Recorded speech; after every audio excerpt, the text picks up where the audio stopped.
This is an update of Alaska Airlines Flight 1282 mid-exit door separation.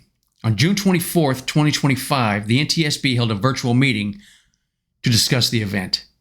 We're going to look at notes from the meeting, a short video of the event as it occurred, images and an animation of the plug removal, where the damage was located that called for the removal of the plug, the recovered door and associated components which led to their findings.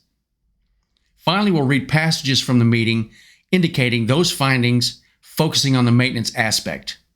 Then I'll wrap it up. Here's a video recorded by a passenger on the plane at the time. It was just a piece of plane. Okay, so there was no one seated there. There was thankfully no one seated near the window.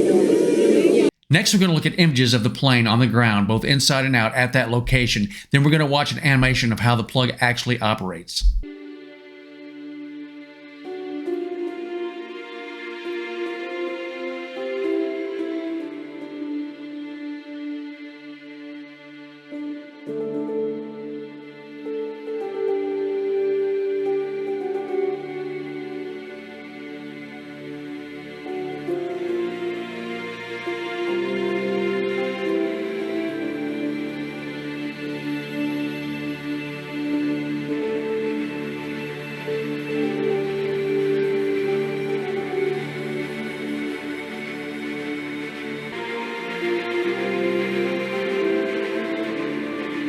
When the fuselage arrived at the Boeing facility, it was written up that there were 5 rivets that needed to be replaced around the store frame. This image shows you the location of those rivets. This next diagram illustrates the locking feature that actually keeps this plug in place. If you want to open this plug, then you have to remove these 4 bolts. When it's required to remove components or hardware from an aircraft, especially if it's a locking feature, it's imperative that you document your maintenance. Here's an image of the plug after the rivet rework has been done. And we can see from the following images that the locking bolts have not been reinstalled. Here's an image of the plug after recovery and the surrounding hardware. The next images we're going to see is one of the lower pins, which is bent. We're going to see one of the upper tracks, which has tear out. Then we're going to look at the locking mechanism for both of those sections, and we see there is no deformation, there is no wear. This is a clear indication that the bolts were not reinstalled. Let's look at the meeting on June 24th, 2025. So what happened? On January 5th, 2024, a Boeing 737-9 airplane operated by Alaska Airlines as Flight 1282 experienced an in-flight separation of the left mid-exit door plug and rapid depressurization when climbing through about 14,830 feet. After takeoff from Portland International Airport, Portland, Oregon.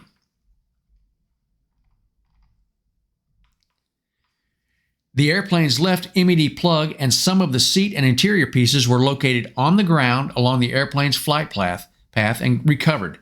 Multiple components associated with the left MED plug installation, including 4 bolts that would secure the left MED plug from moving upward vertically, were not located. What the NTSB found? That the 4 bolts that secured the left MED plug to prevent it from moving upward vertically were missing before the newly manufactured airplane was delivered to Alaska Airlines. They also determined that when the airplane was manufactured, Boeing personnel had opened the left MED plug, which inherently required removing the 4 bolts and associated hardware to allow access for rivet rework to be performed on the edge frame forward of the left MED plug. However, opening an MED plug was a non-routine task, and no personnel experienced with opening or closing an MED plug were on duty at the times that the accident airplane's left MED plug was opened and closed, and none said they had any knowledge of who opened it. They also found, per Boeing's business process instruction for performing parts removal, opening an MED plug because it was a disturbance of a previously accepted installation required the generation of a removal record.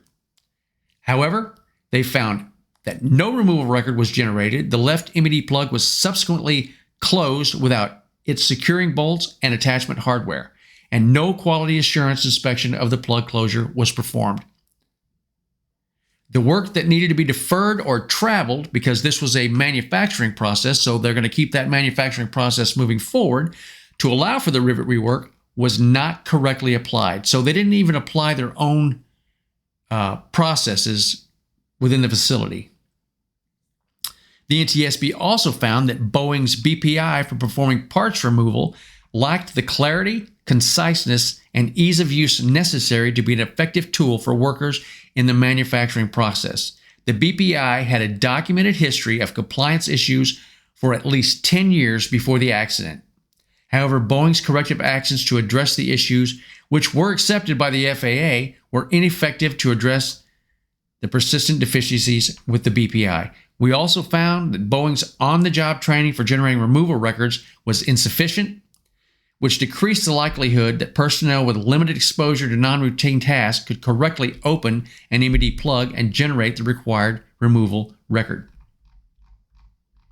So the probable cause, they determined the probable cause of the accident was the in-flight separation of the left MED plug due to Boeing's failure to provide adequate training, guidance, and oversight necessary to ensure that manufacturing personnel could consistently, correctly comply with its parts removal process, which was intended to document and ensure that the securing bolts and hardware removed to facilitate rework during the manufacturing process were properly reinstalled.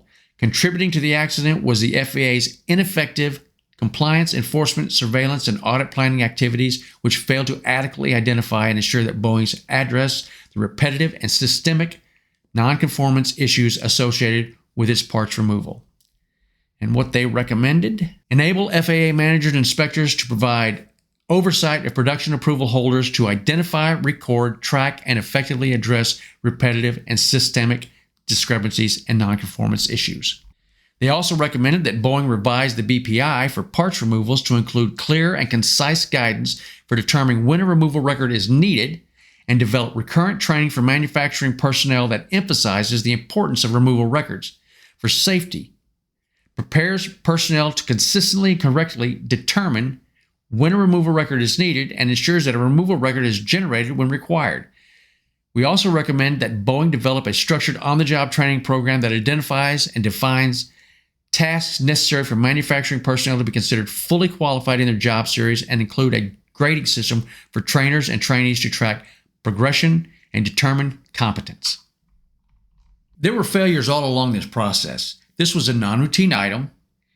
The task was performed by an individual who was not qualified to perform the task. No one documented the plug removal, nor did anyone notice that the plug was not documented as being removed. From the hearings, what we learned is the plug was temporarily installed so they could move it outside, and they wanted to protect it from the weather. Once again, there was no documentation for the temporary installation. They didn't tag it. They didn't flag it. They did nothing to make sure that somebody knew along the way that this was just temporarily installed. There was no quality inspection, and apparently the employee also didn't inspect the area before closing it. Otherwise, he would have noticed the 4 bolt holes. Documentation would have prevented all of this. Failure to document your work could lead to a loss of life. Here, they just got lucky.